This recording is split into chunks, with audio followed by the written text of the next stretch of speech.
Bismillahirrahmanirrahim. Assalamualaikum warahmatullahi wabarakatuh.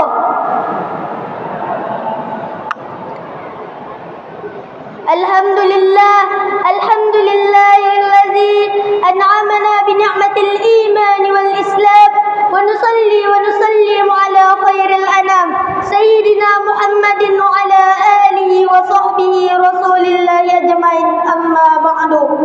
Puji syukur kita atas kehadirat Allah Subhanahu wa taala yang mana kita masih diberikan kesehatan dan kesempatan sampai kita masih bisa bertemu di Masjid Raya As-Salam yang sama-sama kita cintai ini. Selawat berangkaikan salam marilah kita hadiahkan kepada putra Abdullah, buah hati Siti Aminah, intan berlian kota Mekah, pagar betis kota Madinah. Siapakah beliau?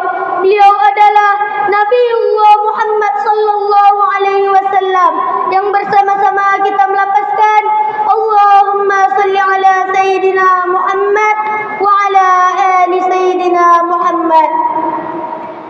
Yang sama-sama kita hormati dan kita muliakan Bapak Imam Besar Masjid Raya As-Salam Kepenghuluan Rantau Bais, dan yang sama-sama kita hormati Bapak pengurus Masjid Raya As-Salam Kepenghuluan Rantau Bais, dan yang saya hormati bapak-bapak, ibu-ibu, para jemaah salat Isya dan tarawih insyaallah dimuliakan Allah Subhanahu wa taala.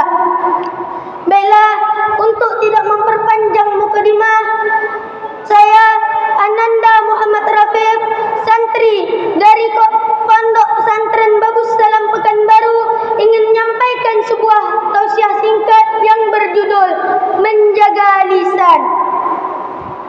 Jemaah salat Isya dan tarawih insyaallah dimuliakan Allah Subhanahu wa taala.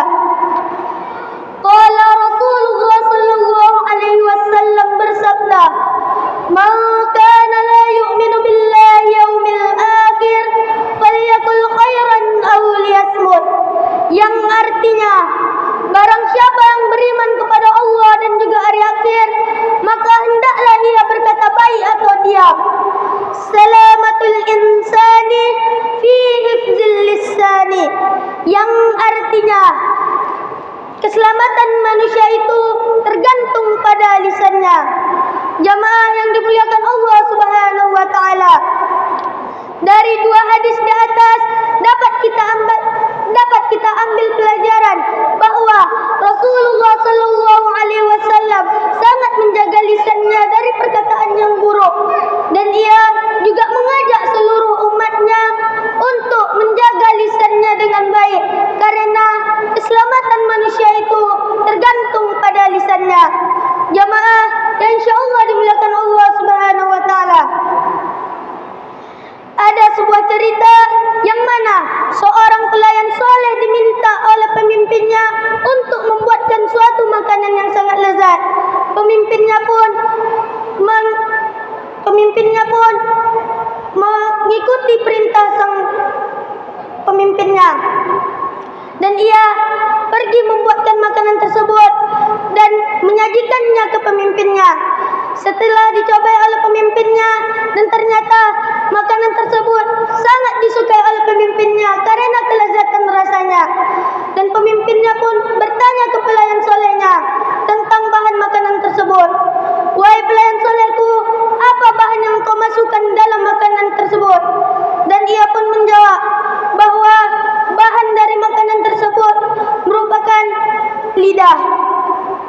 Jamaah salat Isya dan tarawih rahimakumullah, di keesokan harinya pemimpinnya pun menyuruh pelayan soleh itu lagi untuk membuatkan suatu makanan yang tidak enak, dan pelayan itu pun menuruti keinginan sang pemimpin lagi dan pergi membuatkan makanan tersebut dan menyajikannya ke pemimpinnya. Setelah dicobai oleh pemimpinnya, makanan tersebut memang tidak enak rasanya, dan pemimpinnya pun bertanya lagi kepada pelayannya, "Wahai pelayan solehku, apa bahan yang kau masukkan dari makanan tersebut?" Dan ia pun menjawab, "Bahan yang aku masuk dari makanan tersebut merupakan lidah." Jamaah salat Isya dan tarawih insyaallah dimuliakan Allah Subhanahu wa taala. Dari cerita di atas dapat kita ambil pelajaran bahwa lidah yang tidak bertulang dan tidak berduri ini bisa membawa dua dampak. Yang pertama, dampak negatif. Lisan ini bisa membahayakan diri kita sendiri dan diri orang lain, dan bisa memposisikan diri seseorang menjadi terhina dan dihina serendah-rendahnya. Begitu pula sebaliknya, dampak positif. Lisan ini bisa menyelamatkan diri kita sendiri dan diri orang lain, dan bisa memposisikan diri seseorang menjadi sangat mulia dan terhormat. Jamaah yang insyaallah dimuliakan Allah Subhanahu wa taala.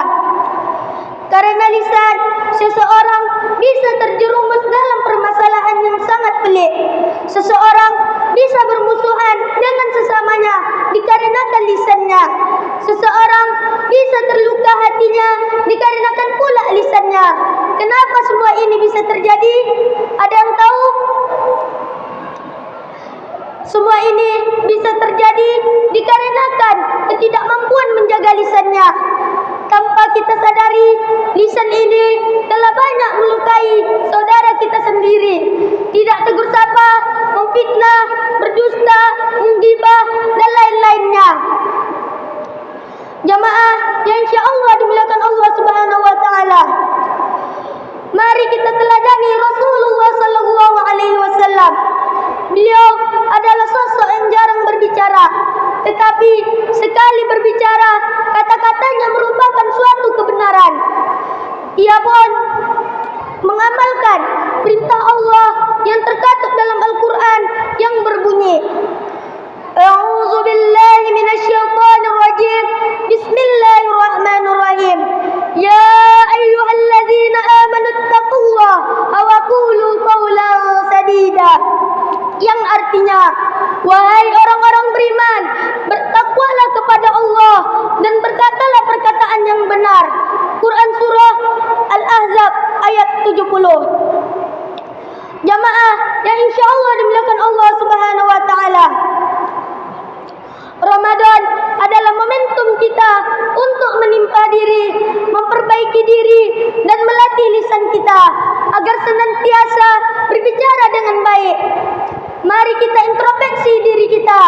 Telah berapa banyak dosa yang kita perbuat? Telah berapa banyak orang yang kita lukai hatinya? Mumpung masih diberi Allah waktu, mari kita meminta maaf dengan saudara kita yang kita lukai hatinya. Dan semoga Allah pun juga mengampuni semua dosa-dosa kita. Amin amin ya rabbal alamin.